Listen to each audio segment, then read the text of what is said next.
बिस्मिल्लाहिर्रहमानिर्रहीम। Dear students, अस्सलाम वालेकुम। ये लास्ट लेक्चर में हमने एक्सरसाइज 6.3 कंप्लीट की है। नेक्स्ट टॉपिक हमारे पास है, नेक्स्ट एक्सरसाइज के लिए 6.4 के लिए आसान सा टॉपिक है, work done by a force.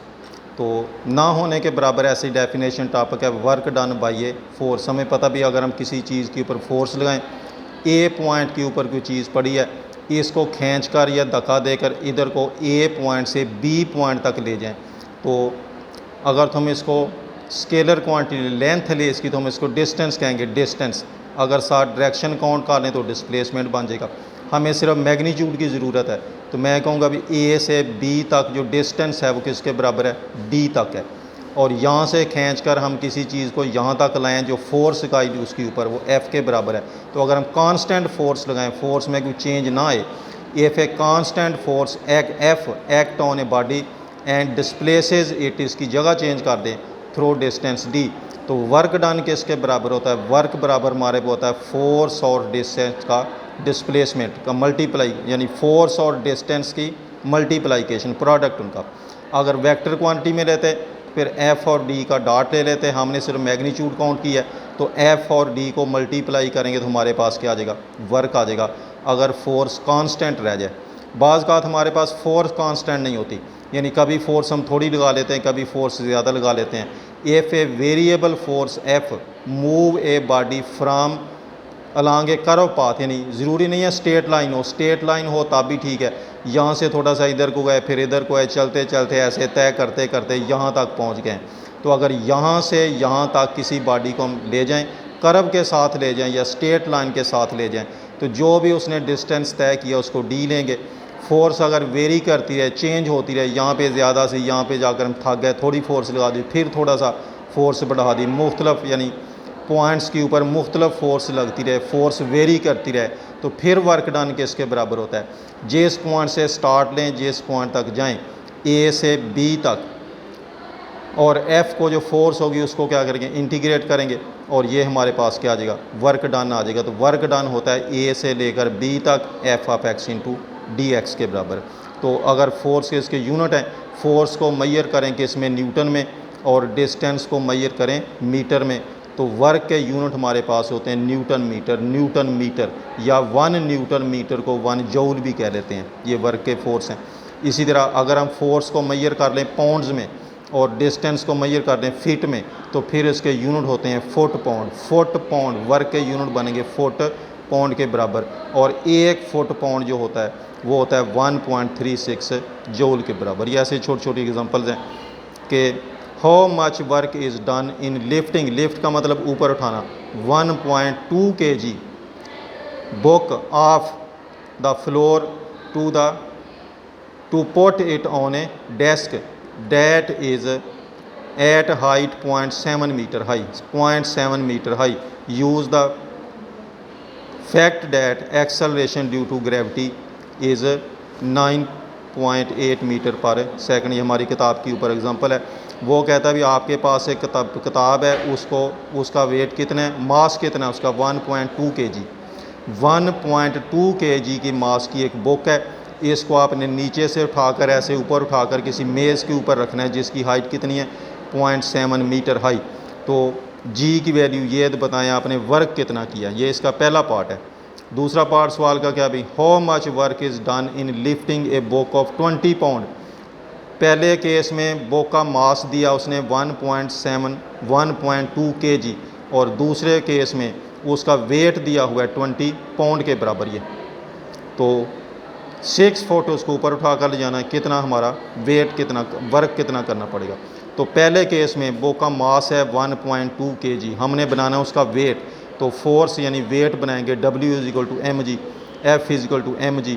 ये 0.12 को 0.98 से मल्टीप्लाई कर देंगे, इतने न्यूटन उसका क्या बन गया, वेट बन गया। या यूँ कहें कि इतने न्यूटन हमें फोर्स चाहिए इसको नीचे से बुक को ऊपर उठाने के लिए। कितना फासला ऊपर लेकर जानी है, 0.7 मीटर।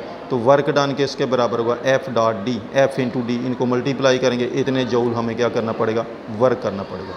सेकंड पार्ट में फोर्स कितनी है, या उसने खुद ही पाउंड में दिए, दरअसल उसका वेट है, जितना किसी चीज़ का वेट होता है उतनी फोर्स से हमें उसको ऊपर उठाना पड़ता है।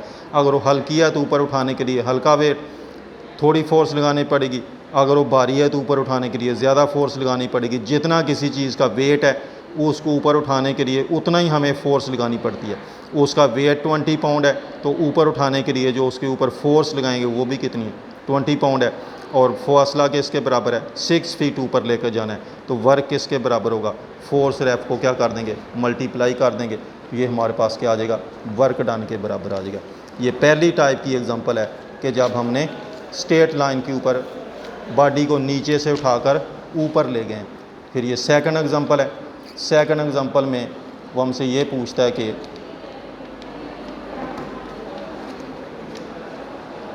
ये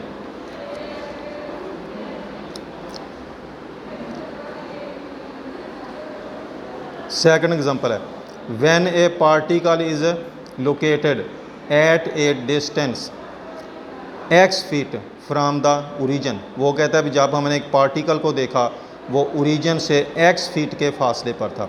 ये फोर्स, ये उसने फोर्स दी। अब ये कांस्टेंट फोर्स नहीं है कि 4 न्यूटन है, ये 6 न्यूटन है, ये 10 न्यूटन, ये x के चेंज करने से वेरी करती रहेगी।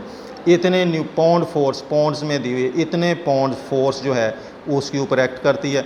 How much work is done in moving from x is equal to 1 to x is equal to 3। यूँ समझें भी x एक्सेस के साथ कोई चीज़ मूव कर रही है, उसके ऊपर इतने पाउंड की फोर्स एक्ट कर रही है। अब ये कांस्टेंट फोर्स नहीं है, वेरी करती है। x के वेरी करने से फोर्स भी वेरी करती रहेगी। तो वो कहता है कि इसको अगर हम x इज इक्वल टू 1 से लेकर x इज इक्वल टू 3 तक मूव करवाएं, कितना वर्क होगा। तो फोर्स हमारे पास इसके बराबर है। कहाँ से कहाँ तक जाना है, x इज इक्वल टू 1 से x इज इक्वल टू 3 तक लेकर जाना हमने। तो वर्क डन किसके बराबर होगा, इंटीग्रेट करेंगे a से लेकर b तक f ऑफ x dx।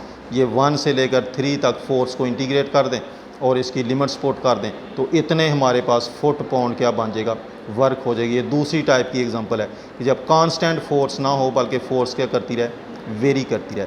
तो ये हमारे पास छोटा सा टॉपिक था वर्क डन। एक्सरसाइज में बहुत सारे क्वेश्चन हैं, वो स्टेटमेंट वाले क्वेश्चन है, कभी आए नहीं है, आने के चांसेस नहीं है।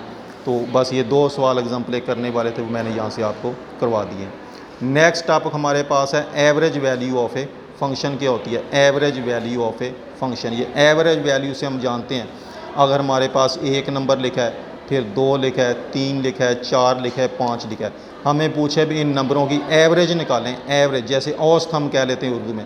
एवरेज कैसे निकालते हैं, इन सारे नंबरों को ऐड कर लेते हैं और इनकी तादाद के ऊपर तकसीम कर देते हैं। 1 2 3 4 और 5 इनकी वैल्यू पे डिवाइड कर लेते हैं। तो ये सारा आ जाएगा 5 और 4 9, 9 और 3 12, 12 और 3 16/5। ये क्या आ जाती है, एवरेज वैल्यू आ जाती है। किसी हमें पूछे नंबरों की एवरेज निकालें, 1 की, 2 की, 3 की, 4 की, 5 की, सब को ऐड करेंगे और उनकी तादाद के ऊपर क्या कर देते हैं, डिवाइड कर देते हैं।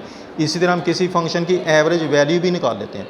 एवरेज वैल्यू कैसे निकालते हैं भाई, ये हमारे पास है x एक्सिस, ये क्या है y एक्सिस। ऐसे किसी फंक्शन का ग्राफ है, ये पॉइंट है x1, यहाँ पे फंक्शन की ये ऊपर की वैल्यू है। तो ये जो ऊपर को यहाँ पे वैल्यू है, इसे हम कह लेते हैं भी ये ऊपर के ऊपर फंक्शन की जो वैल्यू के इसके बराबर है f ऑफ 1, यानी ये पॉइंट है, ये फंक्शन के ऊपर को वैल्यू है। फिर ये पॉइंट है, यहाँ पे ये जो ऊपर को y की वैल्यू है, ये पॉइंट 1 है, ये पॉइंट 2 है। ये जो ऊपर को लेंथ है इसे हम कहेंगे 2 पॉइंट के ऊपर फंक्शन की वैल्यू है। फिर इस पॉइंट के ऊपर वैल्यू निकालेंगे, इस पॉइंट के ऊपर वैल्यू निकालेंगे। मुख्तलिफ पॉइंट्स के ऊपर है, 3 है, ये किसके बराबर है, 4 के बराबर है। तो ये जो ऊपर को जितने भी वैल्यू बन गई इसे क्या कहेंगे, f ऑफ 4। अब अगर हम पॉइंट ले लें, ये ऊपर को 1 यूनिट है, ये ऊपर को 3 यूनिट है, ये ऊपर को हाफ यूनिट है, ये ऊपर को 1 यूनिट है। हमें पूछे भी फंक्शन की एवरेज वैल्यू कहाँ पे है। एवरेज वैल्यू से मुराद है ये वाली वैल्यू, ये वाली वैल्यू, ये जो ऊपर को y की कीमतें हैं, इन सब को क्या करेंगे, ऐड कर देंगे और फिर इन टोटल पॉइंट्स पे क्या कर देंगे, डिवाइड कर देंगे। तो एवरेज वैल्यू फंक्शन की बिल्कुल ऐसे जैसे नंबरों की एवरेज निकालते हैं, यहाँ पे इतनी वैल्यू है, यहाँ पे ज़्यादा वैल्यू है, यहाँ पे थोड़ी वैल्यू है, इन सारी वैल्यूज़ को आपस में क्या कर लेते हैं, ऐड कर देंगे।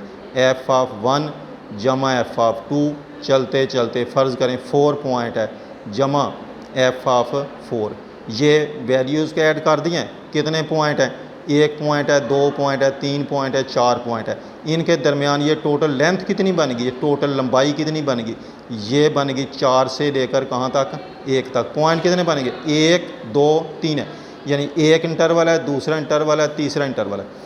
ये जो टोटल लेंथ बनेगी है, इतनी लंबाई, फिगरों का डिफरेंस 4 -1 3 के बराबर इस पर डिवाइड कर देंगे तो ये हमारे पास फंक्शन की क्या आ जाएगी, एवरेज वैल्यू आ जाएगी। बिल्कुल ऐसे जैसे इन सारों को ऐड करके उनकी तादाद के ऊपर तकसीम कर दिया था, तो ये इस पॉइंट पे वैल्यू, इस पॉइंट पे वैल्यू, इस पॉइंट पे वैल्यू, इस पॉइंट पे वैल्यू, सारी वैल्यूज़ ऐड करेंगे और उनको इस इंटरवल की लेंथ के ऊपर क्या कर देंगे, जितने पॉइंट बनेंगे उस पर डिवाइड कर देंगे तो ये फंक्शन की क्या आ जाएगी, एवरेज वैल्यू आ जाएगी।